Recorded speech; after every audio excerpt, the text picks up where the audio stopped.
দেশকে অর্থনৈতিকভাবে সমৃদ্ধ করতে এবং দেশের অর্থনৈতিক ব্যবস্থার উন্নয়নে বিএনপির কোনো বিকল্প নেই বলে মন্তব্য করেছেন বিএনপির ভাইস চেয়ারম্যান ও ফেনী ৩ আসনে ধানের শীষ প্রতীকের প্রার্থী আব্দুল আওয়াল মিন্টু।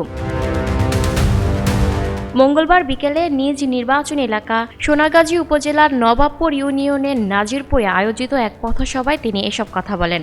আব্দুল আওয়াল মিন্টু বলেন, আগামী নির্বাচনে জনগণের সমর্থন পেলে বিএনপি একটি গণতান্ত্রিক ও সমৃদ্ধ অর্থনীতির বাংলাদেশ গড়ে তুলতে সক্ষম হবে।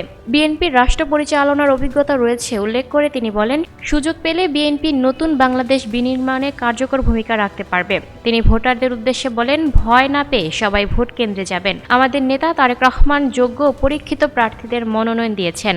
আপনারা ধানের শীষ প্রতীকে ভোট দিয়ে শহীদ রাষ্ট্রপতি জিয়াউর রহমান ও দেশনেত্রী বেগম খালেদা জিয়ার আদর্শের দল বিএনপিকে বিজয়ী করুন। পথসভায় তিনি আরও বলেন, ভোট দিতে গেলে কেউ বাধা সৃষ্টি করলে সবাইকে ঐক্যবদ্ধভাবে প্রতিরোধ গড়ে তুলতে হবে।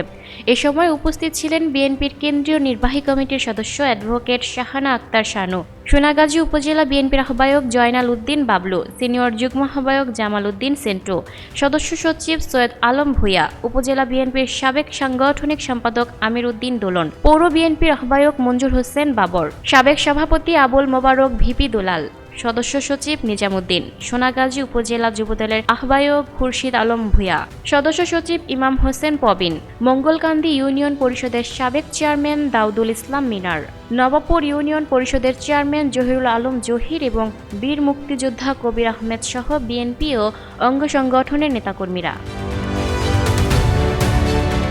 Lucky Akhtar, People Voice Television, Dhaka.